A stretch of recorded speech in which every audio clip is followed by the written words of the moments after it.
Hello everybody, and welcome to Ancient Architects. Please subscribe to the channel for regular content on ancient architecture, as well as all of the latest news from the world of archaeology. Investigation. My research and investigation is second to none. I'll stand by my research and investigation against anyone. Because like I said, I've gone out there, I've put the time and I've put the effort in. In that clip, he's not talking about Göbekli Tepe, but he does say his research and investigation is second to none. Let's see about that. Unless you've been living under a rock for the past few weeks, you'll have noticed there's been a lot of talk about Billy Carson, after Wes Huff pretty much annihilated him in a debate about Christianity. From there, apparently Billy threatened legal proceedings against Huff, did a bizarre 3-hour livestream rant, alienated many of his followers, according to the comments, only to remove the video soon after. Since then, I guess in the name of self-preservation or brand protection, Carson looks to have removed all evidence the debate even took place. But this has not stopped the internet from being the internet, with dozens of videos being made about it and also the aftermath. The reaction put more and more eyes on Carson, who appeared on the Danny Jones and Joe Rogan podcasts last year, and from it Huff himself has now appeared on Joe Rogan, although, ironically, he too has now been debunked for some of his claims, and quite rightly so. For example, Huff said to Rogan that the Isaiah scroll from the Dead Sea Scrolls was word for word the same as a copy that was dated to 1,000 years later, and if true, this would be quite amazing. But it's not true.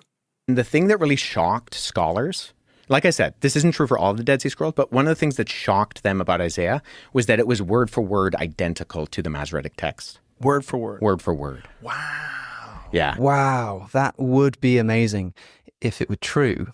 The brilliant Alex O'Connor pointed out his errors, but instead of admitting his mistakes, in a response video Huff defended his position. But in doing so, he gave out false information again.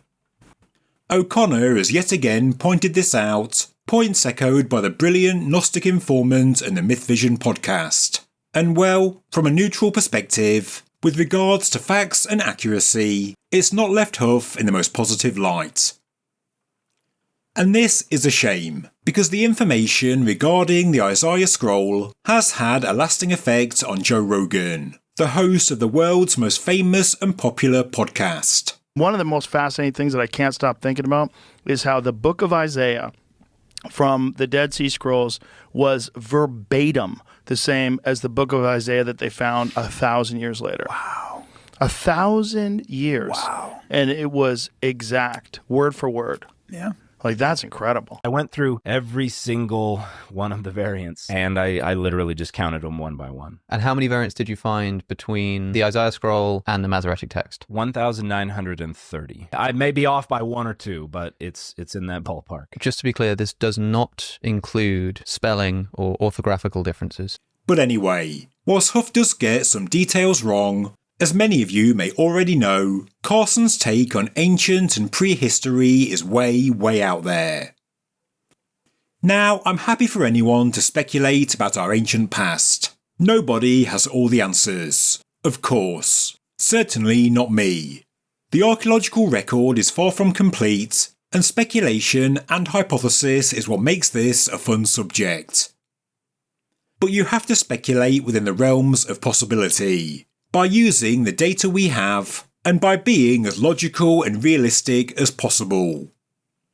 Therefore, it's probably no surprise to you that I don't agree with much of what Carson claims, and it seems that even Joe Rogan takes his bizarre interpretations of history with a pinch of salt.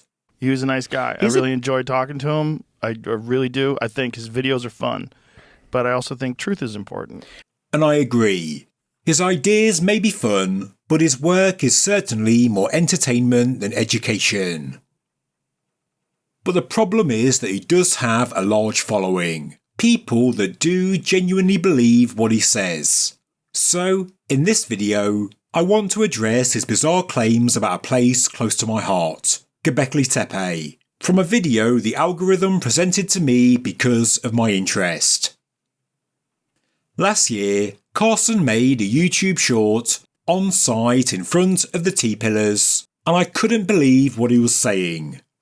Even more shocking were the positive comments that were made on the short. I assume the footage comes from a tour he led in Turkey, but I can't help but feel the tour guests got shortchanged and left this magnificent ancient site far less informed than when they arrived. Now, I'm using Carson's footage to react to his content. It falls under the fair use parameters, and I'm only making this video in the hope he will do more research and present ideas based on facts and data to offer a more balanced and realistic view of Göbekli Tepe. Yes, of course, it's great to speculate. We all do it, but speculation should be based on evidence. So, let's take a look at the short. And the soil, most of the soil from here that buried this place is not from here.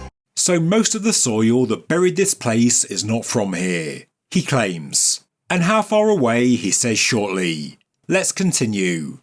So I want you to try to imagine a Stone Age culture just coming out of the Ice Age, being able to say, you know what, let's go about 300 to 400 miles away and get some soil and bring it over here and bury this whole site. So he says a Stone Age culture came out of the Ice Age and they decided to travel 300 to 400 miles to get soil, to bring it to Göbekli Tepe and bury it. I have never heard such a bizarre claim about this site, and I've read a lot. Let's continue. You need advanced logistics and advanced technology to bring soil from somewhere else to bury this. Why did they bury it? We don't know. We have no idea why it was buried. But this site was buried on purpose. The site was buried on purpose. Was once the opinion of the late great Klaus Schmidt, but that was more than 10 years ago. The views of the experts have certainly changed, but it doesn't appear as though Billy has kept up. We're seeing evidence, in my opinion, of advanced technology. Really? Okay, so that's evidence of advanced technology.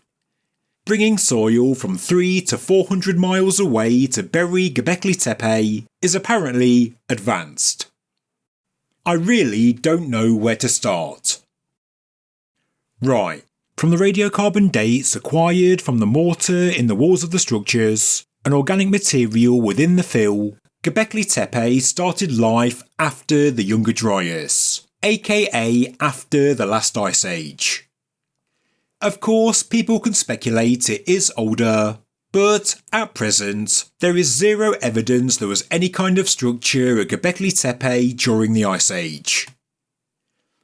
But in the early Holocene, from around 11,400 years ago, it was used and lived in for hundreds and hundreds and hundreds of years through the pre-pottery Neolithic A and B periods.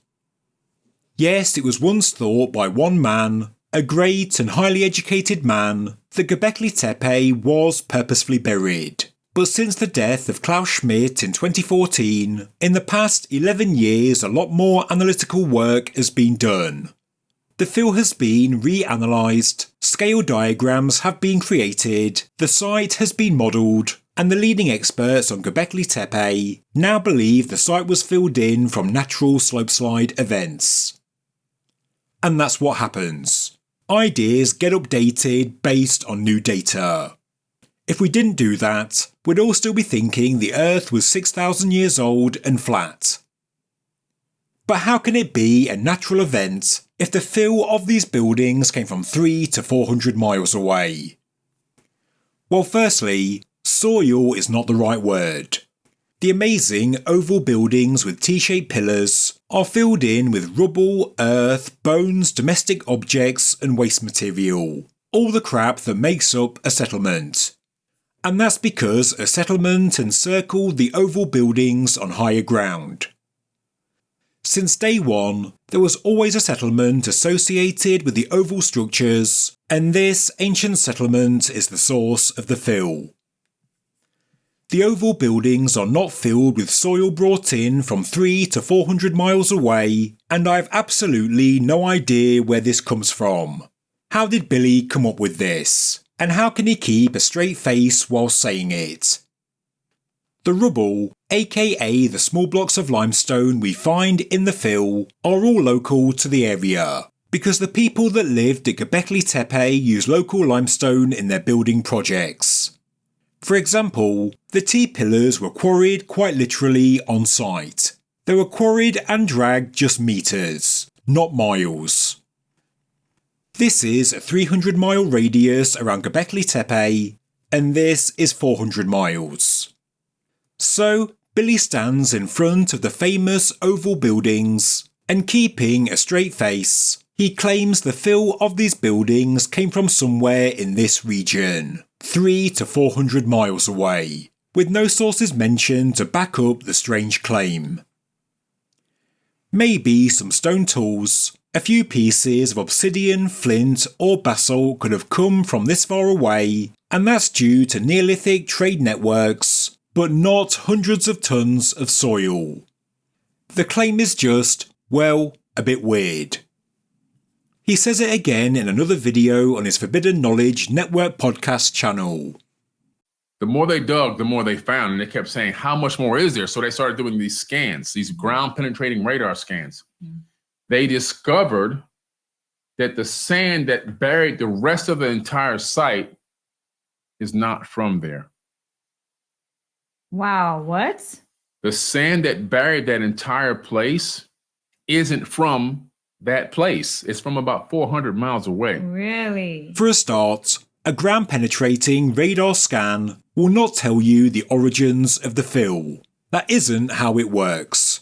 And in this video, he calls the fill sand, which it isn't. Göbekli Tepe was not buried with sand, and the fill does not come from 400 miles away. The fill all comes from the site, fallen in from above. He then goes on to discuss some gibberish Anunnaki Atlantis pyramid war, claiming Göbekli Tepe was part of Atlantis and weapons of mass destruction were used. And well, I won't go into it. There's really no point. In the same video, Carson also says this. Massive, we're talking about 10, 15, 20-foot stone pillars weighing anywhere from, 50 tons to 100 tons. Wow. Some weighing, a slight less. Okay, no pillar that is standing or fallen at Göbekli Tepe is believed to weigh 100 tons. In fact, no pillar is believed to weigh even 50 tons. The pillar that's still in the quarry, this one that I made a video on quite recently, is believed to weigh 50 tons, but this is larger than any pillar on site. The majority of the T-shaped pillars do weigh considerably less than 50 tons. Figure out the orientation of the pillars, they complete the Fibonacci sequence. Wow. So that's they're mathematics. So they're Fibonacci. Wow. I've never heard this before. There is a claim that the art on Pillar 43 contains the golden ratio, but as far as I'm aware, there's nothing regarding the orientation of the pillars. He believes Göbekli Tepe was covered up deliberately, and that's because he says it had a technological function. And again, it's absolutely fine to speculate, to have some fun with your ideas. I've got no problem with that. But when you speculate without the facts, when you speculate without any kind of data, well, you end up with the idea Göbekli Tepe was part of some Anunnaki Atlantis pyramid war. Now, I would go further and argue with his ideas on Karahan Tepe, but when you hear this... Karahan Tepe. Karahan Tepe has a lot of evidence of beings not of this world. That's what I'm... Well, I don't think I'll bother. And just to say, I'm going back to Turkey in October this year for a new tour. Another chance to see Göbekli Tepe, Karahan Tepe and more, up close and in person. So if you'd like to join me this October and learn something real about these amazing sites, then click the link in the pinned comment or description. I don't know Billy Carson. I've never met him, but to me, facts and data are so important to get things right. I've never heard of a pillar weighing between 50 and 100 tons, and I've never heard the claim that the fill of the enclosures came from 300 to 400 miles away. I don't know where that information came from. If there is a source to back that up, please let me know. I can completely correct this video, say I got things completely wrong, I'll be open and honest. But if it is made up, please don't say it. People are easily misled on the internet. People trust authority figures. There is a responsibility. And that's really all I've got to say. I'm doing this to educate people and also to try and educate Billy, to tell people the correct information. Göbekli Tepe is amazing enough all by itself. There's no reason to make anything up. Thank you very much for watching this episode of Ancient Architects. If you enjoyed the video, please subscribe to the channel, please like the video, and please leave a comment below. Thank you very much.